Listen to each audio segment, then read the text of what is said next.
Hello, people!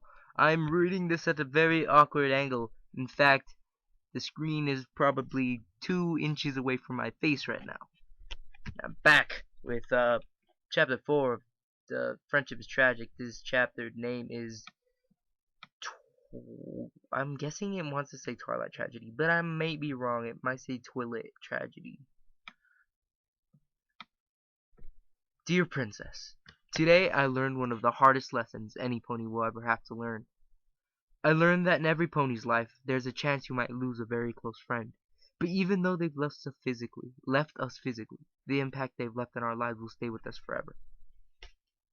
Excuse me, Miss Sparkle. Are you okay? You look like you're about to cry. Twilight quickly scrambled some papers around the top of her desk, effectively hiding the old letter she had written to Celestia a few years ago.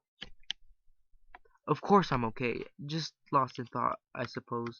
Now please, return to your seat, Twilight replied, wiping a tear from her eye. Well, class is almost over.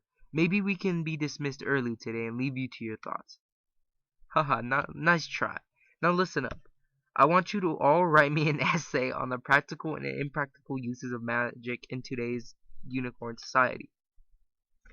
Twilight then dismissed her class and watched all the dreary ponies mumble on their way out over their recent assignment. She was now a well-respected professor of the Canterlot University of Magic and Research, appointed to the position by Celestia herself.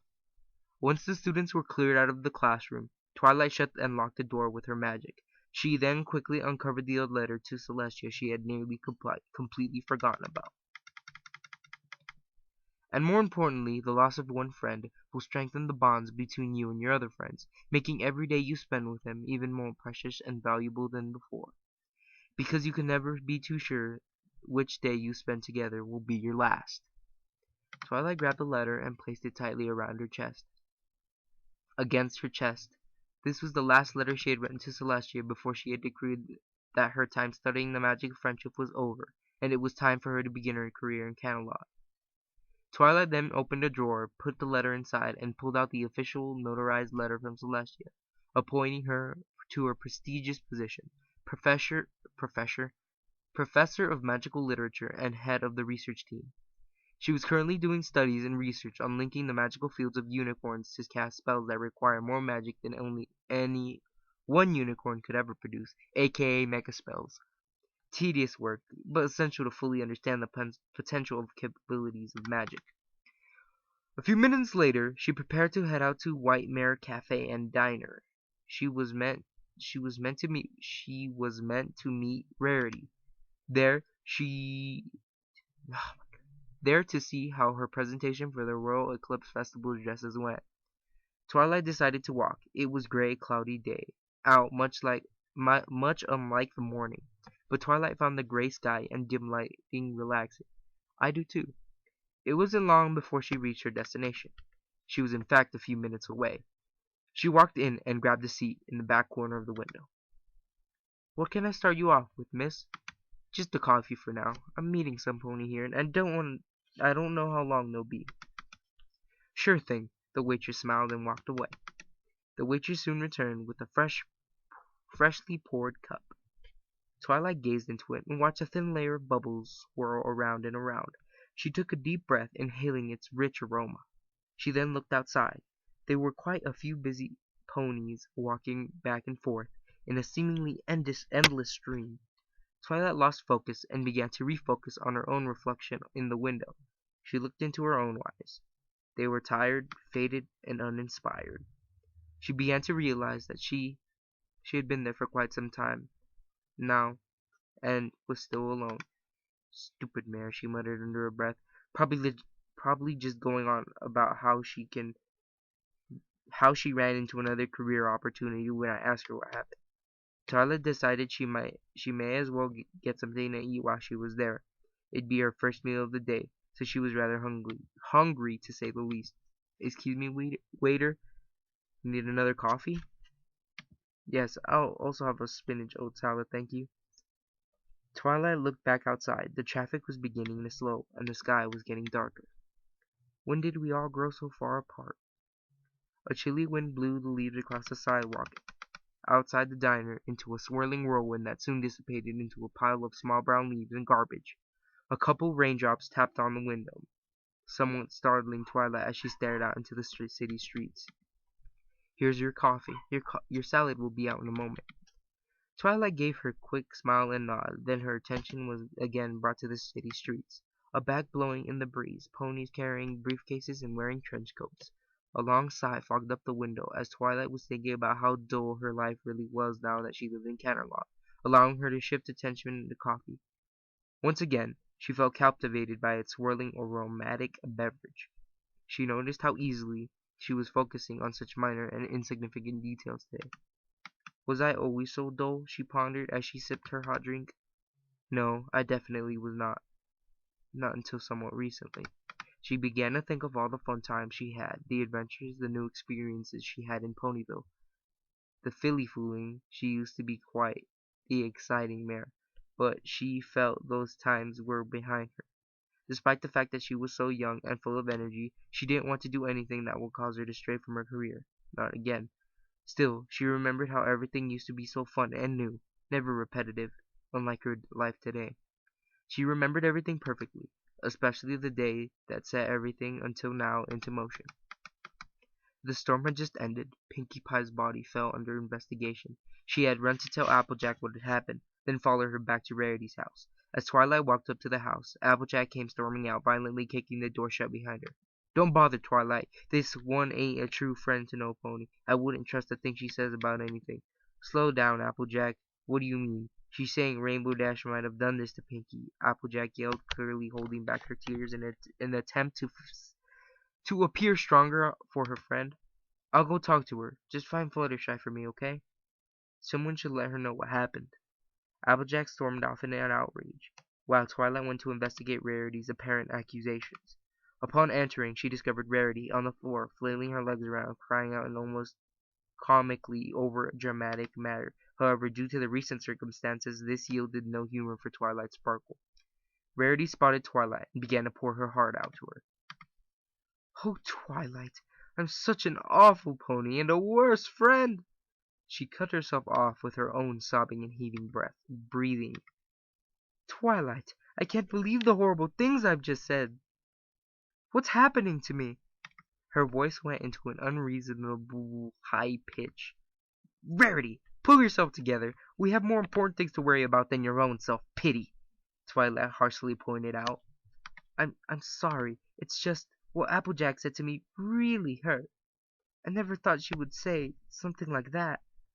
Rarity talked with intermittent sniffling. "It's fine, Rarity. Now come with me. We have a lot of planning to do within the next few days." Twilight's voice was harsh and serious, much unlike the way she was seen by Rarity only a few minutes ago. Twilight decided to make all the funeral preparations, along with everything else that went into Pinkie's death. That was so quick. Like, you don't have any. Like, you're like, oh, she's just joking. No, she's like, she's dead. Let's do a funeral. Fucked up. Oh man, dark, dark, dark. She allowed herself to become completely estranged by the rest of the group. She couldn't stand to see her friends constantly arguing and fighting. She only ever saw each of them one at a time, and very rarely. Days came and went. Residents of Ponyville began to move towards Appaloosa. Due to its ever-growing economy, Twilight stopped writing her letters to Celestia after the day Pinkie died. Applejack spent most of her time in the orchard, trying her best to make the trees produce as much crop as possible. Twilight and Rarity began spending more and more time together. Then one day, to Twilight's surprise, she received a very important letter from Celestia. This one was trimmed in gold, signed by not only Celestia, but Luna, along with an array of official seals and other signatures. This letter was in all legality appointing Twilight to her new-found position in Camelot. Twilight was at first sorrowful about having to leave Ponyville, but then convinced herself that any reason to stay had died long ago with Pinkie, although she had grown quite close to Rarity. Twilight was scheduled to begin teaching her first class at the end of the summer the following year. The winter was just the beginning of Twilight, and Twilight was determined to spend it in a more well-maintained city than the left-to-rot Ponyville. A couple of weeks had gone by, and Twilight had finally finished clearing the things out of her town library. She looked out her window and felt a pang of remorse as she saw a plank-covered door and for sale sign along with the assortment of garbage blowing through the empty streets. She took a special note of Sugarcube Corner. A wave of depression washed over her as she thought of all the times Pinky used their facilities to make treats for her various parties throughout the years. Twilight looked down at her hoofs and closed her eyes in a moment of silence for her friend. Were you really the only thing holding us together? Twilight thought to herself. Just then, Rarity came bursting in the front door. Twilight, look! She shoved a piece of paper in Twilight's face. It was a letter from the Cantervogue, the hottest fashion magazine in Equestria. Dear Miss Rarity Bell. Oh God. Oh, is that? That better not be the last name. That's so bootleg. Your fashion lineup in the best of the best boutique in Camelot was a bestseller and a boom in the fashion industry.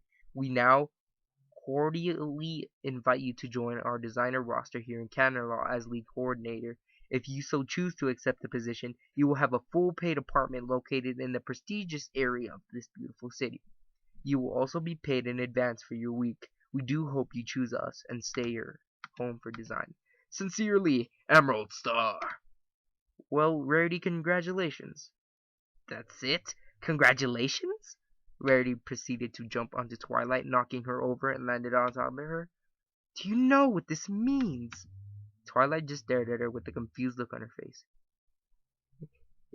It means we get to be roommates, Rarity announced with unnecessary enthusiasm. Oh man, I feel like my voice is gonna go again. Oh well, yeah, I guess it does. Heh heh.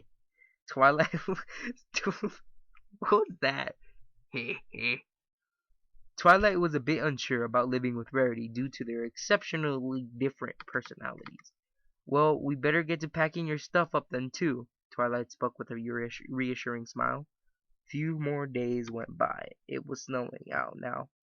It was a calm snow, one that captured Twilight's imagination as she watched flake by flake fall while she and Rarity waited for their carriage to arrive. Down the road, Applejack came running towards them, her mane slightly snow-covered. Were you really gonna leave without saying goodbye? Applejack asked, pained by the thought. Wow, wow. They were just gonna pack up and leave. They're just gonna be like, bye. They not even that. It's just like, let's just get our shit, leave, okay? Like, that's messed up. No. Man, I didn't know where to find you, but at the farm. No, Twilight stood up to give Applejack dyslexia, Applejack a goodbye hug. Over Twilight's shoulder, Rarity and Applejack glared at each other as if they were sworn enemies. Twilight began to quiver as she felt deep sadness fill her mind. Tears began to drip on Applejack's soft coat. Applejack's harsh glare quickly turned into a sympathetic, teary-eyed expression of sorrow. Don't cry now, Twilight. It'll be okay. You'll visit soon, right? Of course I will. Why wouldn't I? An obvious lie, if there ever was one. Twilight knew that she had no intention of ever returning to the celestial forsaken dirt hole, that she had become a Ponyville. My good God, man. Don't waste your sympathy on the old farm mule, Twilight. She's hardly worth it. Fucked up. Oh my God. What did you just say? Kind of reminds you of like what's like back when I was a tiny little kid, and then that episode of Texas, she's and Sandy's like, what did you just say? And then yeah. Oh well, maybe I shouldn't use such big words when talking to just such a simple-minded animal. Wow, I feel so bad when reading this. Rarity showed off an evil grin. Twilight gave Rarity a glance of disapproval. Come on, you two. This is the last time you'll see each other for a long time. Please, try to make up before we leave. Rarity had no intention of making friends with Applejack, who in her moment of distress only shoved the knife deeper into her heart, twisted her around with her words of hatred. Nor did Applejack plan to forgive Rarity, who was so quick to turn her back on her friend, who was clearly in desperate need of someone to let her know she would be forgiven. Look, I see the carriage coming now. Twilight pointed at the sky at a very large and luxurious carriage pulled by 4 valiant steeds. One landed. Applejack helped load Twilight's things into the cargo area. I'm really gonna miss you, Twi. Applejack shared one last embrace with Twilight Sparkle. They touched hooves as Twilight boarded the carriage. Rarity rolled her eyes at the gesture. Applejack stood there as the carriage took flight into the sky, tears escaping the strong emotional wall she had built in front of Rarity. Twilight waved one last time as they began to fly into the clouds, watching her as the snow fell, covering Applejack's mane and hat. The sound of a plate landed on the table. The sound of a plate landing on the table snapped Twilight back into reality. The waitress smiled in amusement, knowing she had started. That's fucked up. Why is this story so messed up? That's like my dang soap opera my mom watches. Like, everyone is an evil bastard looking to stab everyone in the back. This is getting really messed up. Instead, she found a longing to visit Rarity. She requested to carry out box and took a couple of bites of food as she waited. She packed her food up, paid the bill, and left a very generous tip on the table. She began to trot down at the busy streets toward Rarity's new apartment. Along the way, she stopped by a sight of a young couple walking down the street in opposite direction. They were walking close together, occasionally bumping noses or touching face to face, all gestures of young love. Twilight felt a vaguely familiar pain in her chest, only this time it wasn't caused by depression or regret. It was remembering what it felt like to have loved another pony. She sat on a bench and continued to watch them walk away. Now hoof and hoof. That would be really awkward to walk, though. Twilight began to remember the first and only time she'd ever experienced something that she'd ever imagined those 2 young lover ponies must be doing. That's a tongue twister. They were now approaching their destination. Twilight had nearly suppressed the signs of remorse for leaving her old home behind. Rarity and Twilight exited the carriage, and some pony from the luxurious... I can't say that. It's so hard to say luxurious apartment complex came out and grabbed their bags for them. He signaled them to follow. Rarity followed first. Twilight then hit her with a surprise snowball from behind. Hey, stop that. You'll mess up my mane. Oh, the horror. We wouldn't want anything like that to happen, would we? Twilight's blatant sarcasm taunted Rarity into succumbing to Twilight's game. Suddenly, Rarity lifted a large clump of snow with her magic and hurled it at Twilight, who was quick to duck out of the way. She then retaliated with her own snowball barrage. What does this have to do with the story? Oh, wait. They're falling. I mean, not them. Maybe them. I mean, I don't know. But someone's gonna fall in love with someone. Rarity dived out of the way, accidentally allowing the snowball to hit the stallion carrying the bags. Do be careful, he stated, suppressing his anger. Twilight and Rarity each quietly laughed at each other and followed him into the building. And you're absolutely certain you won't be needing to separate apartments then? He looked at them over his shoulder with one eye cocked, as if he were trying to imply something. Rarity was quick to answer. No, one is fine. Thank you very much. She spoke with uncharacteristically. The stallion then unloaded their things into the already fully furnished apartment.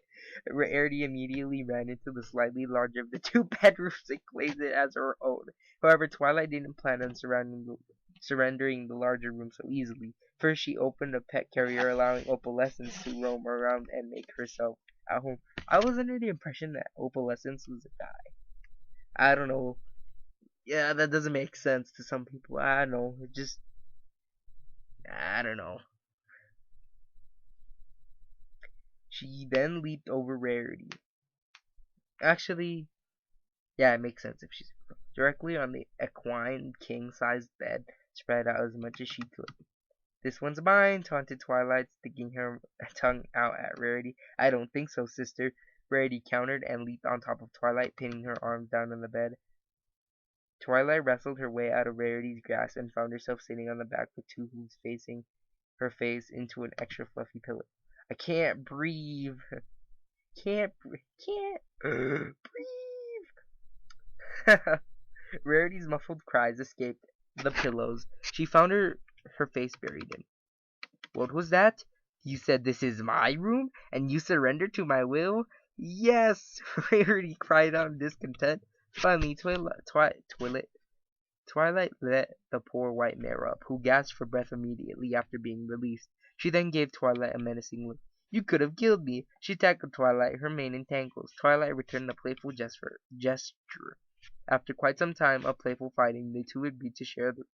It had been a long day, so they both found themselves feeling a bit more tired, especially after burning so much energy for playing their foolish games. They both covered up on their respective sides of the bed, a good pony's length between them. A few hours later, they awoke, nose to nose. Twilight was the first. Yeah, it's Twilight and Rarity. What the? It's. I don't know. I don't know what this is. Twirity? I don't know. Someone put it in the comments. I don't know. And I actually do care. Brady didn't wake, but instead reached out and wrapped her arm around Twilight, who was now feeling pretty awkward. Twilight backed up into Rarity's reach and got up to explore the rest of her new home. She opened the curtains to discover an amazing view of the night city. Millions of tiny lights illuminated the entire area, making it impossible to see the stars. Much unlike Ponyville, next she walked into the bathroom, a huge jacuzzi-style tub surrounded by stairs decorating the center. Dude, you know how much, a jacuzzi. You don't see that around here.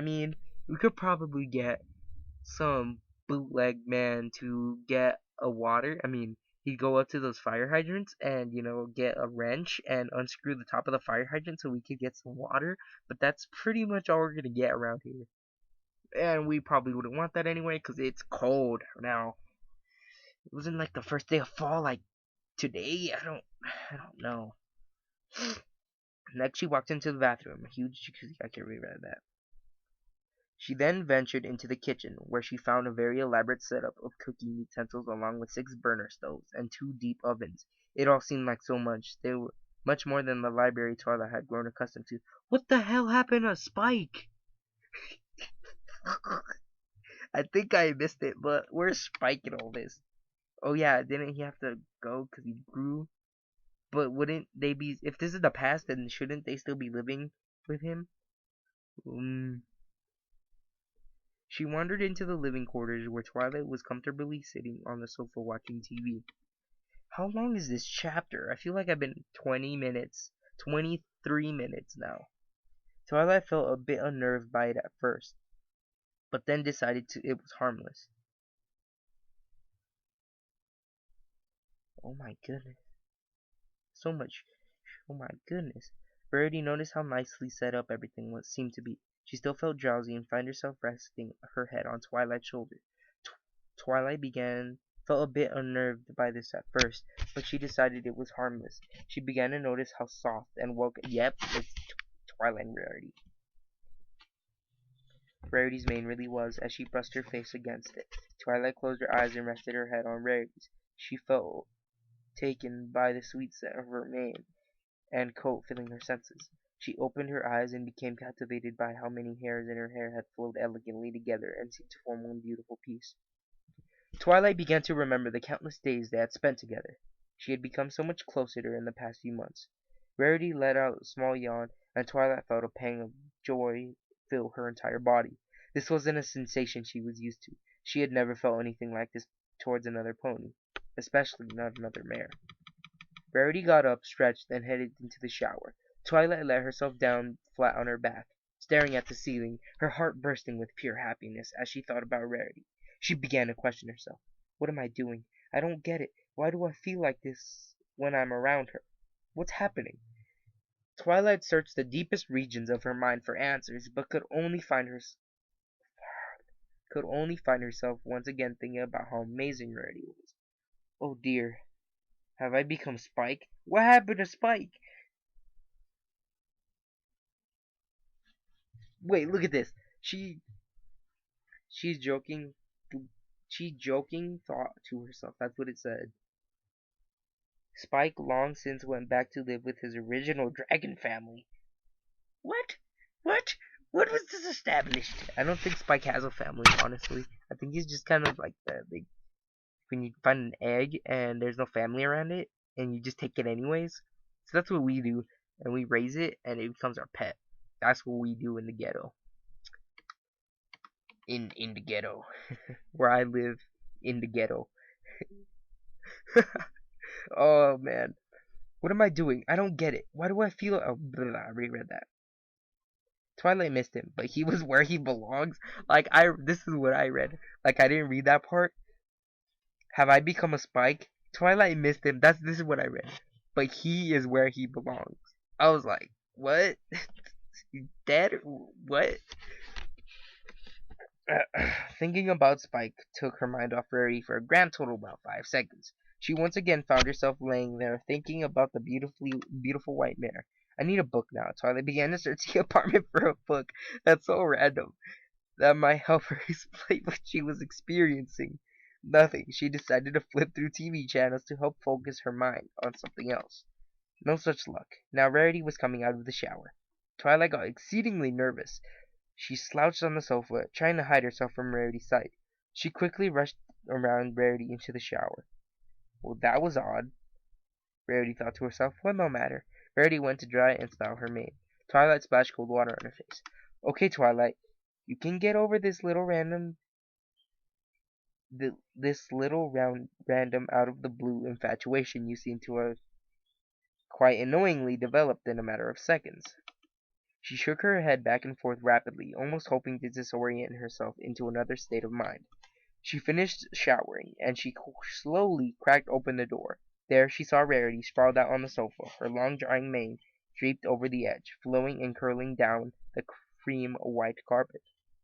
Twilight gulped. She dried herself as much as possible and walked out towards Rarity, nervous not to let her newfound emotion show. Oh, done already, Twilight? Rarity looked back at Twilight, meeting her nervous, wandering eyes. Twilight was almost immediately entranced by her deep blue eyes now, locking with hers. They almost seemed to be glowing, as Twilight felt herself being drawn into an alluring gaze. Oh man, if I could... I know what Twilight's feeling. Man teeth being shed. Something on your mind, Twilight, blah, blah, blah, blah. You seem well off to say the least. Rarity looked back at the TV. Damn, they have TVs now? They have to have been like 20 years in the future to invent TVs. And then TVs wouldn't be big anyways. They'd be like cubes of like companion cube size. Oh no, nothing's on my mind. I'm just thinking about normal things, the same old boring things I'm always thinking about. Rarity easily detected such an obvious lie, but now was wondering what was actually on Twilight's mind. She looked back at the clearly nervous pony, trying as hard as humanly possible to act nonchalant. Rarity called her name. Twilight, dear, feel free to join me on the sofa for some late-night television. We should relax. This is getting bad. We'll have a long day ahead of us. Is this part clop? Hopefully it's not. Okay, Twilight replied, followed by a deep gulp. She eased herself onto the floor under the sofa, nudging Rarity's back hooves. Oh, come here, you silly filly. She reached out and wrapped her arms around Twilight's neck, pulling her. That's nice and cuddly. Twilight's normally purple face was now beet red as she lay there with Rarity's arms.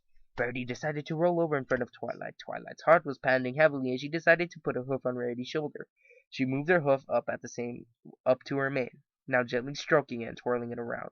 I have to read faster, because if I hit the 30-minute mark, this thing's gonna last me a 3-hour upload.